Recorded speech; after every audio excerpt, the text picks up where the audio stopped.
চিন্তা করে তাফসীরে এসেছে, হঠাৎ একদিন আল্লাহর কাছে দোয়া করে, আল্লাহ আপনার সৃষ্টি কত মহান, আল্লাহ পাহাড় কেমনে বানাইছেন, আসমান কেমনে বানাইছেন, জমিন কেমনে বানাইছেন, আল্লাহ ও আল্লাহ তোমার ওই পবিত্র নামের তারিফ করব কোন শব্দ দিয়ে গো আল্লাহ, আমার তো জানা নাই, আমার জানা নাই কোন শব্দ দিয়ে আল্লাহ তোমার নামের প্রশংসা করব, তারিফ করব গো আল্লাহ। এমন শব্দ আমার জানা নাই, কোন শব্দ দিয়ে তোমার তারিফ করি। এমন কোন দোয়া আমার শিক্ষা দেন, এমন কোন বাক্য শিখিয়ে দেন যেই বাক্য দিয়ে আল্লাহ তোমার পবিত্র নামের তারিফ করব। সুবহানাল্লাহ। মনে মনে উদয় হয়ে গেছে তার। হঠাৎ আল্লাহর বান্দা এখন মুখ দিয়ে বের হয়ে গেছে, দোয়া করতেছে, মুখ দিয়ে আল্লাহর প্রশংসার শব্দ বের হয়ে গেছে। আমার ভাইরা, আল্লাহ পাকের এই বান্দা দোয়া করতেছে, কি দোয়া খেয়াল করবেন। আল্লাহ পাকের এই বান্দা এখন দোয়া করে, ইয়া রাব্বি লাকাল হামদ কামা ইয়ামবাগি লিজালালি ওয়াজহিক ওয়া আযীমি সুলতানিক। হঠাৎ মুখ দিয়ে তার এই কথাগুলি বের হয়ে গেছে। আল্লাহু আকবার। আমার ভাইরা খেয়াল করুন, আল্লাহর এই বান্দা যখন এই দোয়া পড়লেন, আল্লাহ পাকের এই পবিত্র নাম উচ্চারণ করলেন, ইয়া রাব্বি লাকাল হামদ কামা ইয়ামবাগি লিজালালি ওয়াজহিক ওয়া আযীমি সুলতানিক। ফেরেশতারা বলে, আল্লাহ কি পড়লো আপনার বান্দা? নতুন শব্দ দিয়ে আপনার নামের তারিফ করলো। এটা দ্বারা ওই ব্যক্তি বুঝাইতে চায়, আল্লাহ তুমি যেমন বড়, তোমার প্রশংসাও তেমনই বড়। আল্লাহু আকবার। তোমার প্রশংসার শব্দগুলো সেই রকম বড় হয়। ফেরেশতারা বলে, আল্লাহ কি উচ্চারণ করলো? সুবহানাল্লাহ বললে কি সওয়াব লিখতে হয় এটা আমাদের ফেরেশতাদের জানা আছে।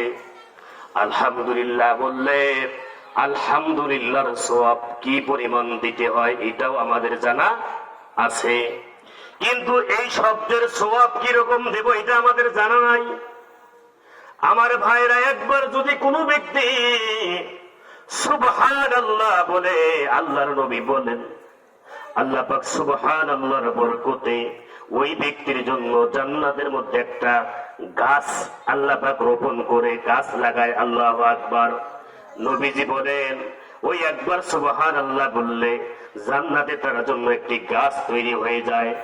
গাছটা এত বড় হবে, আল্লাহর নবী বলেন, ইয়ারাবিয়ান শক্তিশালী একটি তেজি সম্পন্ন ঘোড়া ওই গাছের ছায়ায় যদি দৌড়াইতে থাকে, 100 বছর দৌড়াইলেও ওই গাছের ছায়া শেষ করতে পারবে না।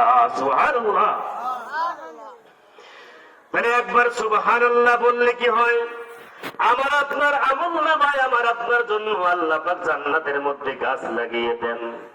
এই জন্যই সুবহানাল্লাহর আমল আমাদের করা দরকার আছে না নাই? মা বোন যারা রুটি বানায়, রুটি বানাইতে বানাইতে এটা তো মৌখিক ইবাদত। আমার ভাইরা রুটি বানায় হাত দিয়ে না মুখ দিয়ে? রুটি তৈরি করে হাত দ্বারা, রিক্সা চালায় হাত দ্বারা, অটো চালায় হাত দ্বারা, পৃথিবীর সব কাজগুলি করে হাত দ্বারা। মুখটাকে বসার রেখে লাভ কি? ঠিক দেবে ঠিক? আমার ভাইরা, মা বোন রুটি তৈরি করে আর যদি জিকির করে সুবহানাল্লাহ, মা বোন রান্না বান্না করে যদি বলে সুবহানাল্লাহ, রুটি তৈরি করে তরকারি কোটে মাছ কাটে যদি জিকির করে সুবহানাল্লাহ। আমার ভাই, আপনি অটো চালান, অটো চালাইতে চালাইতে জবানে যদি বলেন সুবহানাল্লাহ। আপনি বাসের ব্যবসায়ী, বাজারে বসে বসে এই মুখটাকে খামোখা বেকার বসা না রেখে যদি বলেন সুবহানাল্লাহ, আল্লাহ পাক বলে, গোলাম ও আমার বান্দি, তুই রুটি বানাস, তুই তরকারি কুটিস, রান্না করস, আর তোর জন্য আমি আল্লাহ জান্নাত সাজাই। আল্লাহু আকবার। এ গোলাম, তুই রিক্সা চালাস হাত দিয়ে, ও ব্যাপারী ব্যবসা করিস, এ কৃষক হাত দিয়ে কাজ করিস, আর আমি আল্লাহ তোর জন্য জান্নাত সাজিয়ে সাজাই। আল্লাহু আকবার। সুবহানাল্লাহ পড়া লাভ না ক্ষতি? এই জন্য সর্বহালতে সুবহানাল্লাহ জিকির করেন। আল্লাহর নবী বলেন, জিকির করতে করতে যার জিহ্বাটা তরতাজা থাকবে, হাসতে হাসতে সে বেহেশতে চলে যাবে। আল্লাহু আকবার বলেন। এটা আমলের ওয়াজ, আমল করার দরকার আছে না নাই? খালি কেসা শুনে চলে যাবেন, কয় যে হুজুর খুব ওয়াজ দিছে ইউসুফ জুলাইখার প্রেম কাহিনী, আর একজন কয় যে দোস্ত জুলাইখা বেড়া না বেড়ে, এটা তো জানি না রে। এই ওয়াজ লাভ আছে নাকি? তাহলে এটা শিখা যান যে সুবহানাল্লাহ করবো, এই আমল আমি করবো, করবো তো ইনশাল্লাহ।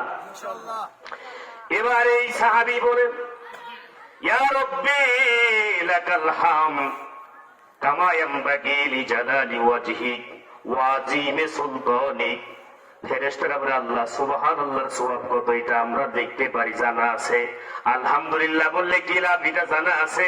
কিন্তু এই ব্যক্তি যে এই শব্দগুলো পড়লো, এর সওয়াব কি পরিমাণ দেব, এটা আমাদের জানা নাই। আল্লাহ পাক যদিও জানেন, বলে, ও ফেরেশতারা, আমার বান্দা কি শব্দ উচ্চারণ করেছে। আল্লাহ পাক যদিও জানেন, তার প্রিয় বান্দার তার প্রশংসা অন্যের মুখে শুনতে একটু ভালো লাগে। আমি যাকে ভালোবাসি তার প্রশংসা আর একজনের মুখে শুনতে ভালো লাগে, ঠিক না ঠিক? ফেরেশতা বলে, আল্লাহ আপনার বান্দা তো আপনার প্রশংসা করতেছেন। ইয়া রাব্বি লাকাল হামদ কামা ইয়ানবাগি লিজালালি ওয়াজহিক ওয়া আযীমি সুলতানিক। আল্লাহ পাক বলে, ফেরেশতারা রে, আমার ওই বান্দারে কি পরিমাণ সওয়াব দেওয়া হবে। সওয়াব লেখার দরকার নাই। এই এই আমলটি, এই দোয়াটি লিখে তার আমলনামার ভিতরে দিয়ে দাও। কিয়ামতের ময়দানে ওই বান্দা যখন বিপদে পড়ে যাবে, আমি আল্লাহ তার নেক আমলের দিকে তাকিয়ে যখন দেখব, নেক আমলের মধ্যে শব্দ লেখা আছে, ইয়া রাব্বি লাকাল হামদ কামা ইয়ানবাগি লিজালালি ওয়াজহিক ওয়া আযীমি সুলতানিক। আমি আল্লাহ ওই দোয়ার খাতিরে, দোয়ার বরকতে যেই পরিমাণ নেকি দিলে তার জন্য জান্নাত সহজ হয়ে যায়, ওই বাকি নেক আমল, ওই সওয়াব বলে আমি আল্লাহ তার আমলনামায় দান করব। আল্লাহু আকবার। সকলে বলেন, ইয়া রাব্বি লাকাল হামদ কামা ইয়ানবাগি লিজালালি ওয়াজহিক ওয়া আযীমি সুলতানিক। মুখস্থ করবেন। যদি কেউ মনে করে হুজুর মুখস্থ নাই, সকালবেলায় তো দেখা হবে, হুজুর লিখে দেন, কোনো সমস্যা নাই, ঠিক না ঠিক? যদি আমল করতে চান বেশি বেশি এইটা পড়া। আমার ভাইরা, এরপরে আসুন জিকির। এটা একটা জিকির। এটা কি জিকির? এরপরে আসুন আরেকটি আমল হলো, আল্লাহ পাকের জিকির করলে কি লাভ। আল্লাহ পাকের এক একটি নাম, এক একটি মন্ত্রণালয়। কি মন্ত্রণালয়? আমার ভাইরা, কৃষি মন্ত্রণালয় আছে না নাই? খাদ্য মন্ত্রণালয়। আল্লাহর এক একটি নাম ধরে ধরে ডাকলে এক একটি মন্ত্রণালয়। কোন মন্ত্রণালয়ে অ্যাপ্লাই করতে হলে, আল্লাহর দরবারে কোনো কিছু চাইতে হলে ওই মন্ত্রণালয়ের নাম জপতে হয়, তাহলে আল্লাহ পাক ওই ব্যক্তির আবেদনকে অ্যাকসেপ্ট করে নেয়। আল্লাহু আকবার।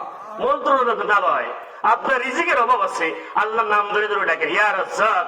রাজ্জাক নাম হলো কি খাদ্য মন্ত্রণালয়, আল্লাহ রিজিকের অভাব দূর করবে। আল্লাহু আকবার। তাহলে এক একটা নাম কি, একটি মন্ত্রণালয়। আমার ভাইরা, আল্লাহ পাক রব্বুল আলামিনের কয়টি নাম আছে? 99টি। এটাই তো জানি। তাফসীরের মধ্যে এসেছে আমার আল্লাহ পাকের নাম হলো মোট 3000। কয় হাজার? 3000 নাম। আওয়াজ দিয়ে বলেন, কয় হাজার? ঘুমান নাকি আপনারা? এরকম হা বললে তো বক্তার একটু ভালো লাগে, যে না আওয়াজটা ভালোই হইতেছে। যদি চুপ করে থাকেন তাহলে কেমনে হবে? তাহলে আল্লাহ পাক রব্বুল আলামিনের নাম কয় হাজার? 3000।